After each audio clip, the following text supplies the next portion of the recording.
বর্ধমান বিশ্ববিদ্যালয়ের অন্তর্গত কলেজগুলিতে যে সকল ছাত্রছাত্রীরা 2023-24 শিক্ষাবর্ষে জাতীয় শিক্ষানীতি অনুসারে প্রথম সেমিস্টারে বাংলা মেজর নিয়ে ভর্তি হয়েছিল তাদের কিন্তু ইতিমধ্যেই প্রথম সেমিস্টারে পরীক্ষা শেষ হয়ে গেছে এবং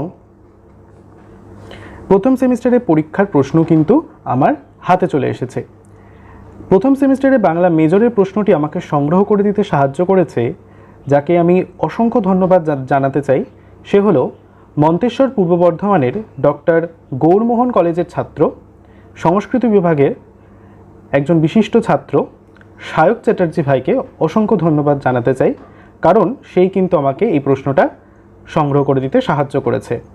ভাই বিগত কয়েকদিন ধরে আমার সঙ্গে কন্টিনিউ যোগাযোগ রেখে আমার পরামর্শ নিচ্ছে এবং অনেক ভালো একটি ছেলে, তাকে অত্যন্ত ধন্যবাদ জানাই আমাকে প্রশ্নগুলো জোগাড় করে দেওয়ার জন্য। ঠিক আছে, আজকে আমরা সেই মেজর পেপারের প্রথম সেমিস্টারে বাংলা যে পেপারটি রয়েছে, অর্থাৎ রচনা শক্তি নৈপুণ্য সহ বাংলা সাহিত্যিক সংরূপ এবং তার সংক্রান্ত ধারণা, সঙ্গে ছোট গল্প, প্রবন্ধ এবং উপন্যাস যেগুলি রয়েছে, তার যে তোমাদের প্রথম সেমিস্টারে পরীক্ষা হয়েছে তার কোন কোন প্রশ্ন এসেছে এবং শর্ট কোশ্চেনের অ্যান্সারগুলো করে দেওয়ার চেষ্টা করব। নমস্কার বন্ধুরা, বেঙ্গলি স্টাডি উইথ জিৎ চ্যানেলে তোমাদের সকলকে স্বাগত জানাই। ভিডিওটা শুরু করার আগে একটা অনুরোধ, ভিডিওটা ভালো লেগে থাকলে অবশ্যই ভিডিওটিকে একটি লাইক করে বন্ধুদের সঙ্গে শেয়ার করতে ভুলবে না। চ্যানেলে যদি তোমরা নতুন হয়ে থাকো তাহলে অবশ্যই চ্যানেলটিকে সাবস্ক্রাইব করে পাশে থাকা বেল আইকনটি প্রেস করে চ্যানেলের সঙ্গে থাকবে। তাহলে চলো দেখে নিই তোমাদের প্রথম সেমিস্টারে বাংলা মেজরে কী কী প্রশ্ন এসছে এবং তার উত্তরগুলো কী কী হতে পারে। দেখো, এখানে লেখা রয়েছে, প্রথমে তোমাদের প্রশ্নটা এভাবে ছিল, 3 year degree and 4 year honours first semester examination 2023 CCFUP subject Bengali, course BENG 1011 major. দেখো, একটা জিনিস খেয়াল করে তোমরা হয়তো দেখেছো, আমি আমাদের চ্যানেলে যে প্রশ্ন প্যাটার্ন রিলেটেড ভিডিও আপলোড করেছিলাম, যেখানে বর্ধমান বিশ্ববিদ্যালয়ের প্রথম সেমিস্টার বা দ্বিতীয় সেমিস্টারে কীরকম ধরনের প্রশ্ন প্যাটার্ন হতে পারে, হুবহু কিন্তু সেরকমই প্রশ্নের অনুকরণ এসেছে। অর্থাৎ প্রথমে তোমাদের লিখতে হবে 2 নম্বরের 10টি এসিকিউ টাইপ প্রশ্ন, তারপর 5 নম্বরের 4টি মাঝারি মানের উত্তর এবং শেষে 10 নম্বরের 2টি রচনাধর্মী উত্তর। এই প্রশ্ন প্যাটার্নই কিন্তু এনইপি অর্থাৎ জাতীয় শিক্ষানীতির প্রথম সেমিস্টারের সমস্ত পরীক্ষার্থীদের জন্যই অনুসরণ করা হয়েছে। তাহলে সেক্ষেত্রে বলা যেতে পারে আমি যেভাবে প্রশ্ন প্যাটার্ন বলেছিলাম সেটা কিন্তু এখানে সার্থক হয়েছে।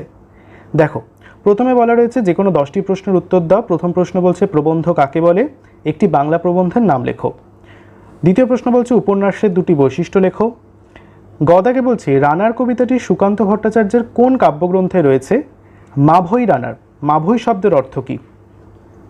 ঘদাগের প্রশ্ন বলছে সেই কি সে জমদমি? জমদমি কথার অর্থ কী? কে কাকে জমদমি বলেছেন? পরবর্তী প্রশ্ন বলছে সংস্কৃতে নাটককে কি বলা হতো? নাট্যশাস্ত্রের রচয়িতাকে। চদাগের প্রশ্ন বলছে নাট্যকাব্য কাকে বলে? একটি উদাহরণ দাও। ছদাগের প্রশ্ন বলছে উপন্যাসিকা বা নভলেট কাকে বলে? জদাগের প্রশ্ন বলছে পত্রকাব্য কাকে বলে? পরের প্রশ্ন ঐতিহাসিক নাটক কাকে বলে? একটি বাংলা ঐতিহাসিক নাটকের উদাহরণ দাও। পরের প্রশ্ন বলছে আমার সন্ততি স্বপ্নে থাক, কবি ও কবিতার নাম লেখো। টদাগের প্রশ্ন বলছে তোমার পাঠ্য কোন গল্প বা কোন গল্পে মানুষের সঙ্গে প্রকৃতির অন্তরঙ্গতার ছবি পাওয়া যায়? গল্পের প্রধান চরিত্রটির নাম লেখো। ঠদাগের প্রশ্ন বলছে বনফুলের প্রকৃত নাম লেখো। তাজমহল গল্পের বৃদ্ধের বেগমের কি অসুখ হয়েছিল? পরবর্তীতে ডদাগে দেখো প্রশ্নে বলছে বাংলা সাহিত্যের প্রথম সামাজিক উপন্যাস কোনটি? উপন্যাসটির রচয়িতার নাম লেখো। পরের প্রশ্ন প্রবন্ধ প্রধানত কত প্রকার হয়ে থাকে ও কি কি?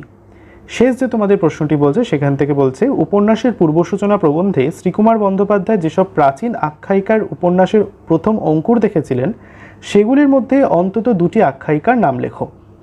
এখান থেকে তোমাদের মোট 10টি 2 নম্বরের প্রশ্নে অ্যান্সার করতে হবে, যেখান থেকে প্রতিটি প্রশ্নের মান হচ্ছে 2 করে, অর্থাৎ 10 দুগুণে 20 নম্বর রয়েছে এই এসএকিউ প্রশ্নের মধ্যে।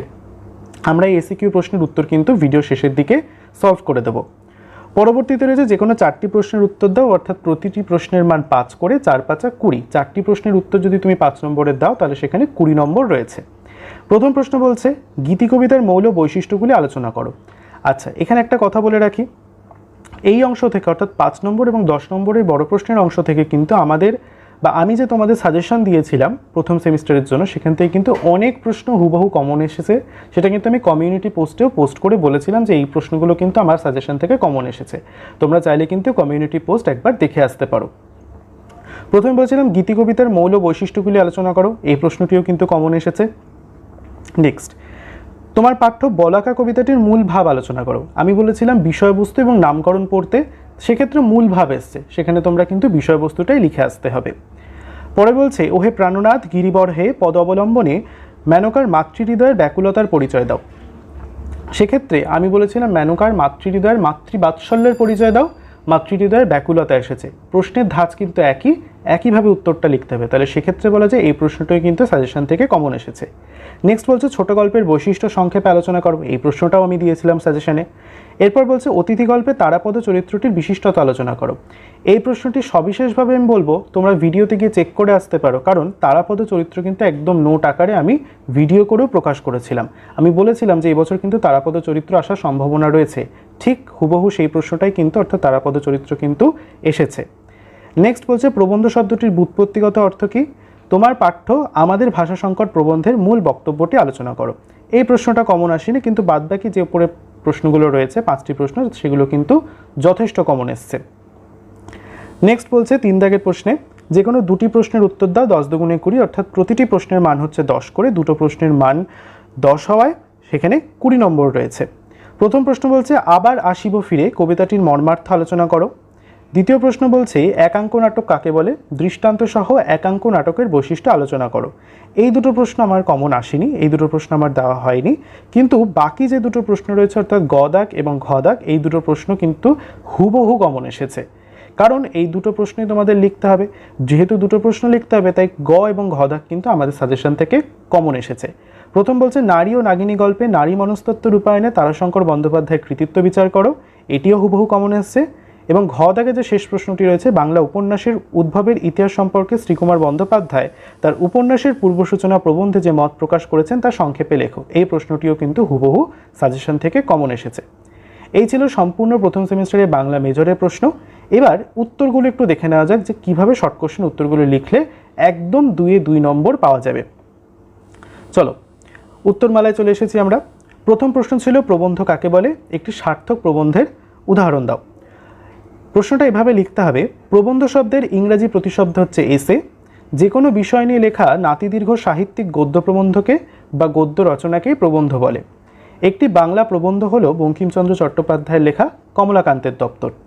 ঠিক এভাবে যদি লেখো তাহলেই কিন্তু একদম 2 নম্বর পাওয়া যাবে প্রতিটি প্রশ্নের ক্ষেত্রে। পরে বলছিল উপন্যাসের 2টি বৈশিষ্ট্য লিখতে। সেখানে আমরা লিখেছি উপন্যাসে কোনো বস্তুনিষ্ঠ কাহিনীকে অবলম্বন করে লেখকের ব্যক্তিগত জীবন দর্শন ও জীবনাভূতির সাহিত্যিক রূপ। 2 নম্বর বৈশিষ্ট্য হচ্ছে কাহিনীবৃত্ত বা প্লট একটি প্রধান অঙ্গ।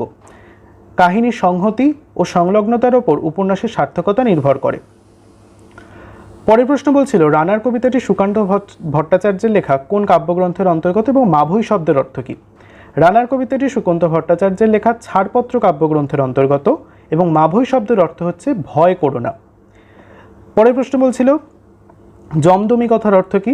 উত্তর হবে জমদমি কথার অর্থ হচ্ছে জমকে যা বা যিনি দমন করে। পরবর্তীতে বলছিল যে মধুসূদন দত্ত বা কে কাকে জমদমি বলেছে। উত্তরটি হবে কবি মাইকেল মধুসূদন দত্ত জমদমি বলতে এখানে মৃত্যুরূপী অশুভ শক্তিকে দমন করতে পারেন যিনি, তাকে বুঝিয়েছেন। নেক্সট বলা হচ্ছিল সংস্কৃত নাটককে কি বলে, নাট্যশাস্ত্রের রচয়িতাকে। উত্তর হবে সংস্কৃত নাটককে বা সংস্কৃত ভাষায় নাটককে দৃশ্যকাব্য বলা হয়ে থাকে, কারণ যেহেতু এটা দেখতে হয় তাই একে দৃশ্যকাব্য বলে, এবং নাট্যশাস্ত্রের রচয়িতা হচ্ছে ভরতমুনি। নেক্সট নাট্যকাব্য কাকে বলে। নাটকের আকারে পরিবেশিত কাব্য, এখানে নাট্যগুণ অপেক্ষা কাব্যগুণ বেশি পরিবেশিত হয়। এর নাট্যত্ব কল্পনা ও সংলাপের কাব্যময়তায় ঢাকা পড়ে যায়। একটি আদর্শ নাট্যকাব্যের উদাহরণ হচ্ছে রবীন্দ্রনাথ ঠাকুরের কর্ণকুন্তী সংবাদ। নেক্সট ঐতিহাসিক নাটক কাকে বলে, একটি ঐতিহাসিক নাটকের উদাহরণ দাও। নাট্যকার যখন ইতিহাস থেকে তথ্য ও উপাদান আহরণ করে প্রয়োজন মতো কল্পনার মিশ্রণে নাটকের রূপদান করেন তখন তাকে বলা হয় ঐতিহাসিক নাটক। একটি ঐতিহাসিক সার্থক নাটকের উদাহরণ হচ্ছে দ্বিজেন্দ্রলাল রায়ের লেখা মেবার পতন। নেক্সট বলছে পত্রকাব্য কাকে বলে। পত্র বা লিপির আকারে লেখা কাব্য কবিতাকে বলে পত্রকাব্য। লিপি কবিতা বা ভার্স এপিস্টলে নেক্সট, উপন্যাসিকা বা নভলেট কাকে বলে? উপন্যাসিকা হলো একটি সংক্ষিপ্ত উপন্যাস যা উপন্যাসের তুলনায় ছোট কিন্তু গল্পের চেয়ে দীর্ঘ। এতে সাধারণত একটি কেন্দ্রীয় থিম ও সীমিত চরিত্র থাকে। পরের প্রশ্ন বলছিল, আমার সন্ততি স্বপ্নে থাক কবিকে এবং কোন কবিতার অংশ? উত্তর হবে এটি শঙ্খ ঘোষের লেখা বাবরের প্রার্থনা কবিতার অংশ। নেক্সট বলছে, তোমার পাঠ্য কোন গল্পে তুমি প্রকৃতির সঙ্গে অন্তরঙ্গতার ছবি পাও? এটি হচ্ছে আমার পাঠ্য অতিথি গল্পে মানুষের সঙ্গে প্রকৃতির অন্তরঙ্গতার ছবি পাই। গল্পের প্রধান বা কেন্দ্রীয় চরিত্র হচ্ছে তারাপদ। থদাগের প্রশ্ন বলছে, বনফুলের প্রকৃত নাম কি? বনফুলের প্রকৃত নাম হচ্ছে বলাইচাঁদ মুখোপাধ্যায়। গল্পে বৃদ্ধের বেগমের ক্যাঙ্ক্রাম অরিস নামক রোগ হয়েছিল। ডদাগের প্রশ্ন বলছে, বাংলা সাহিত্যে প্রথম সামাজিক উপন্যাস কোনটি? সেটি হচ্ছে কৃষ্ণকান্তের উইল, বঙ্কিমচন্দ্র চট্টোপাধ্যায়ের লেখা এটি। প্রবন্ধ কত প্রকার ও কী কী? প্রবন্ধ হচ্ছে যথা দু প্রকার, যেটিকে আনুষ্ঠানিক বস্তুনিষ্ঠ বা তন্ময় প্রবন্ধ বলা যায়। আরেকটি হচ্ছে ব্যক্তিগত আত্মনিষ্ঠ বা মন্ময় প্রবন্ধ। এবং শেষ যে প্রশ্নটি রয়েছে সেটি হচ্ছে, উপন্যাসের পূর্বসূচনা অংশে উপন্যাসের প্রথম অঙ্কুর রয়েছে এমন দুটি আখ্যায়িকা হলো পঞ্চতন্ত্র জাতকের গল্প এবং ঈশপের গল্প। এই ছিল সম্পূর্ণ ক থেকে মধ্যাহ্ন দাগে তোমাদের যে এসিকিউ রয়েছে সম্পূর্ণ 2 নম্বরের উপযোগী প্রশ্নের উত্তর। তোমরা যদি এভাবে উত্তরগুলি সাজিয়ে লিখতে পারো তাহলে আশা করা যাচ্ছে প্রত্যেকটি প্রশ্নে কিন্তু তোমরা 2-এ 2 করে পেতে পারো। এই ছিল আমাদের সম্পূর্ণ আলোচনা প্রথম সেমিস্টারের সম্পূর্ণ মেজর পেপারের বাংলা মেজরের প্রশ্নপত্র এবং তারই সঙ্গে 2 নম্বরের শর্ট কোশ্চেনের উত্তর। আশা করছি ভিডিওটা ভালো লেগেছে। ভিডিওটা ভালো লেগে থাকলে অবশ্যই ভিডিওটিকে একটি লাইক করে বন্ধুদের সঙ্গে শেয়ার করতে ভুলবে না।